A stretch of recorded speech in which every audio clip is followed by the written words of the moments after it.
Hey friends, I'm Christy with Tadahaggo Reads, and I thought it would be fun today to look at the books that we're going to read in the months of September, October, November for the spooky season that's coming.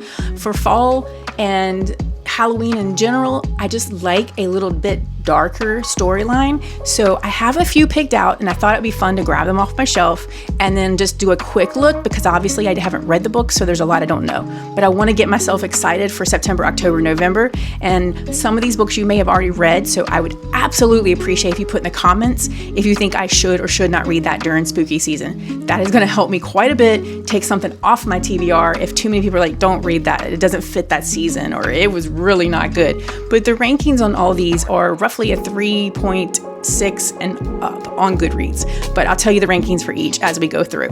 As always, I do want to do a little housekeeping. If you don't mind, if you write anything about the books below, put spoiler or a lot of blank spaces before you write your comment, because I don't want to spoil the books for myself or anyone else. So that's one thing that I would ask that you do, or put spoiler really big across the top and with some asterisks or something before people go through, or some Halloween emojis, if you will. That'd be great too.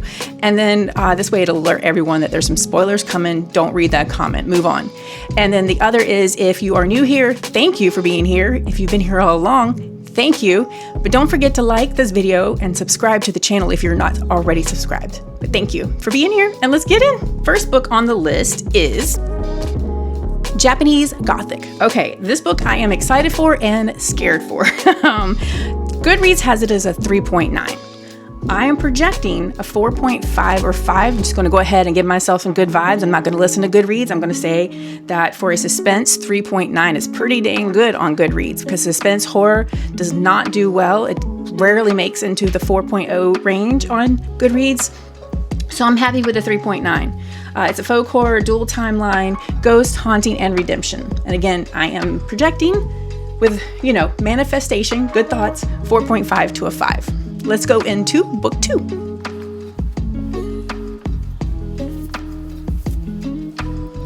All right, book 2 is Between Two Fires.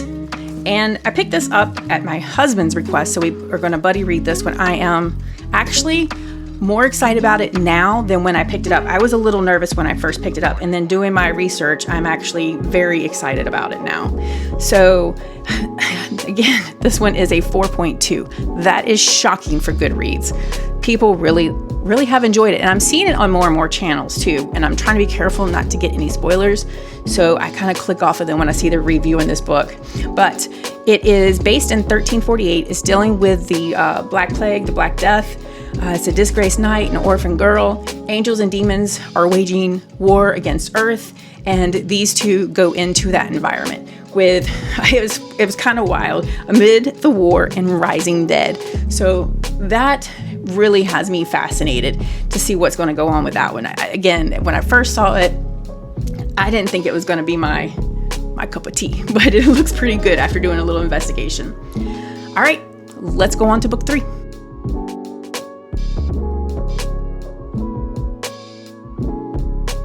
Book 3 is The Twisted Ones by T. Kingfisher. T. Kingfisher for me is normally a win. They tend to place somewhere between a 4 and a 4.5 for me.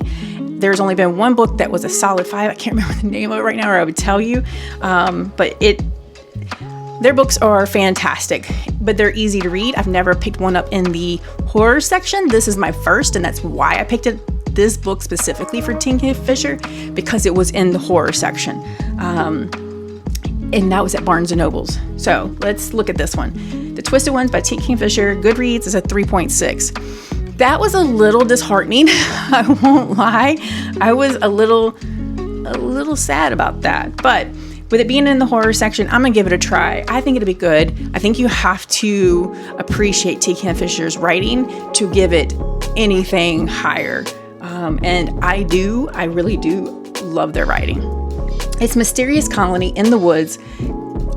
She's cleaning out her deceased grandmother's home, and where she discovers some secrets, and that leads her on a path. So I'm pretty excited about this book. It's Southern Gothic, occult, and supernatural. Again, I anticipate this one to be about a 4 to a 5-star rating. Let's dive into the next book.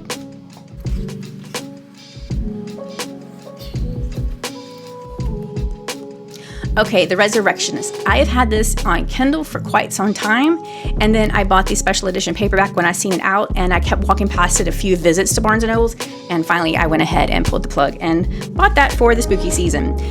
It is A. Ray Dunlap, and the Goodreads rating is a 3.9. It is a Kindle Unlimited book, for those of you that have Kindle Unlimited. Why I picked it up was because of the summary: dark Scottish Gothic mystery, medical student, body snatchers in Edinburgh, and a thriller and suspense. It works perfect for this time of year, and I really need to get it off my TBR, if I'm honest. I'm projecting this one being a 4-star rating. I hope I'm right about that. I really hope this book comes and just like flames it up. It's just awesome. 3.9 on Goodreads, again, for a suspense or horror, is fantastic. So here we go. Let's get into the next book.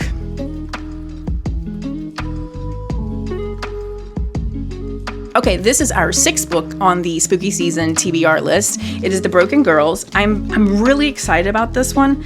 It is one that I picked up from Book of the Month. I'm going to get to that in my notes. All right, The Broken Girls by Simone St. James. Goodreads has it at a 4.0. So my excitement for it is justified just off of that. Why I picked it up: abandoned boarding school, ghost thriller, psychological thriller, unsolved sisters murder. And it's odd that an abandoned boarding school is where she starts getting some of these answers. I thought that was pretty cool, honestly. So I'm anticipating this book to be a 4 or a 5-star rating. I am rating these really high, but with this one breaking the 4.0 mark, I think I'm justified in that ranking for this one as well. All right, the last book, book 7, is Fever House. This is another one that my husband wanted to read, and I've wanted to read it for a while, but I keep putting it off. I am actually going to be honest. I am very nervous of this book now that I've done some investigation. So if you like this book, give me some motivation to keep it on the list for the spooky season. Put it in the comments below. Encourage me to read it. I'm actually nervous. I even wrote that in my notes that I am nervous about this book. It kind of surprised me on the reviews because it is such a popular book. It got a 4.0 on Goodreads, written by Keith Rosson. I hope I'm saying that right. Rosson, Rosson. It's a duology, so that part's always nice. I like if it's going to have to be a series of any sort, a duology is nice. Stephen King wrote a blurb on that, and I was very excited for that. It's a grisly severed hand sparks violence, ensnaring criminals, government agents, and a traumatized singer in a fight for survival.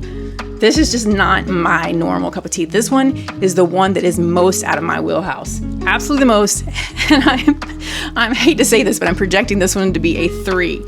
It is a 4.0 on Goodreads, so I may not be justified. I may get into this and absolutely feel stupid that I rated it, potentially projecting it so low. It's horror, post-apocalyptic, and sci-fi. It's everything I enjoy. So I guess the severed hand is what's throwing me off. It doesn't make sense to me. I don't know why we would want to watch something with an Addams Family theme, but maybe that is it. Maybe that is a little nostalgia and it just becomes something dark and grim more so than the Addams Family. But you guys, this is it for the video for the spooky season TBR. I hope you liked some of these books. I hope some of these are the books you have not read, but if you have read them, please feel free to leave some comments below. I would love reading those and engaging with you. And if you have not read them, I will be reviewing them. I will get on the channel and review them, and I will also keep you updated on if I change this TBR. All right now, this is pretty solidified, I think. It's a pretty good list, and I'm pretty excited. If I can hit 4.0 at least on 6 of the 7, we're good to go. Happy reading. Bye.